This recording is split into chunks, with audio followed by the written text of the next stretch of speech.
Emmanuel, alors la GPA, tiens, Laure est juriste dans le Var. Bonjour Laure.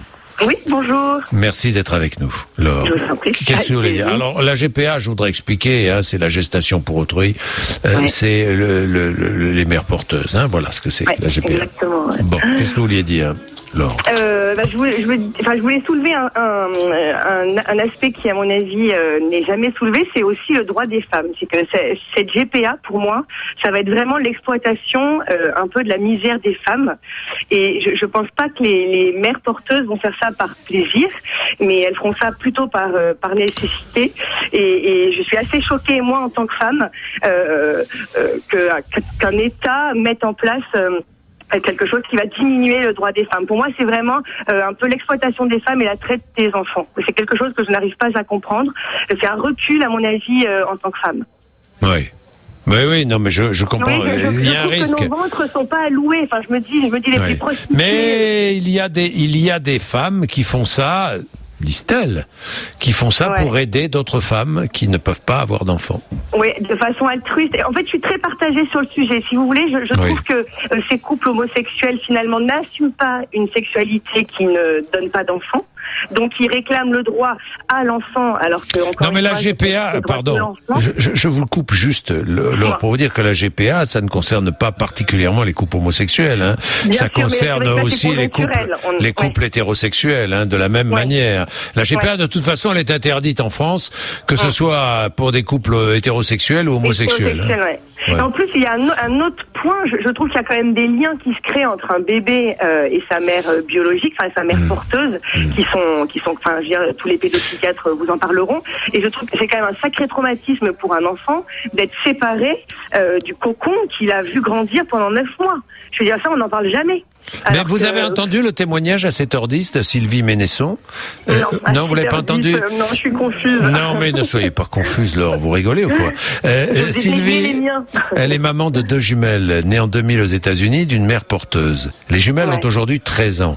Et la famille a gardé des liens avec cette Américaine, qui s'appelle Marie. Et les jumelles la voient régulièrement. Et c'est devenu une amie de la famille. Donc les liens ont été maintenus, mais bon, alors après, bon... c'est particulier quand même, c'est un peu l'apprenti sorcier, je trouve. On joue quand même, on sait pas bien où tout ça va nous mener. Et puis, je sais pas, mais j'ai lu un petit peu dans les textes, a priori, ça serait à la société de rétribuer. Je crois qu'il n'y aurait aucun accord financier entre la mère porteuse et les parents désireux d'avoir un enfant avec elle. Et du coup, ça serait quoi ? C'est la société qui va payer ces coûts-là ? Non, Laure, en France, le débat n'est pas ouvert parce qu'apparemment le gouvernement dit non. J'ai lu quand même. Laure, ce que vous avez lu est faux. Il n'y a aucun débat sur la GPA. Monsieur Bourdin, on va se rappeler parce que je crois. Non, mais Laure, laissez-moi vous expliquer parce que je suis ces sujets d'une manière extrêmement précise. La GPA, pourquoi est-ce qu'on parle de la GPA aujourd'hui ? Parce qu'il y a une circulaire qui est passée qui dit que cette circulaire qui dit que il faut essayer de faciliter l'acquisition de la nationalité française pour les enfants de parents français nés à l'étranger, puisqu'en France c'est interdit la GPA, nés à l'étranger de mères porteuses. Voilà ce que dit cette circulaire. Ces enfants ne sont pas très nombreux, mais ces enfants souvent n'ont pas d'identité française, même si un de leurs parents ou les 2 parents sont français.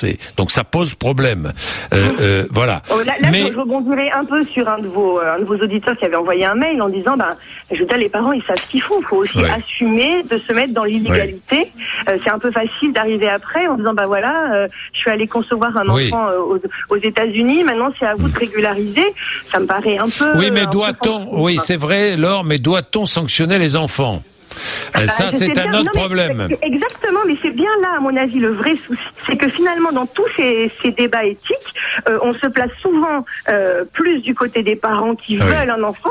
Donc c'est vraiment, j'allais dire, c'est un désir presque égoïste. On ne réfléchit jamais à l'enfant. Et j'ai vraiment envie de revenir là-dessus. L'enfant qui, pendant 9 mois, crée des liens, tout le monde le sait, une mère enceinte a un stress, l'enfant le ressent. Enfin, je veux dire, tout ça, ça crée quand même des liens qui, on peut pas les oublier en disant, tenez, ça y est, il est donné, je vous le donne. Alors Laure, en ce qui concerne le débat sur la GPA, précisément, là, il est absolument pas ouvert et le gouvernement a bien dit, peut-être qu'il changera d'avis, je ne sais pas, mais dans tous les cas, aujourd'hui, il a dit il n'est pas question d'autoriser la GPA en France.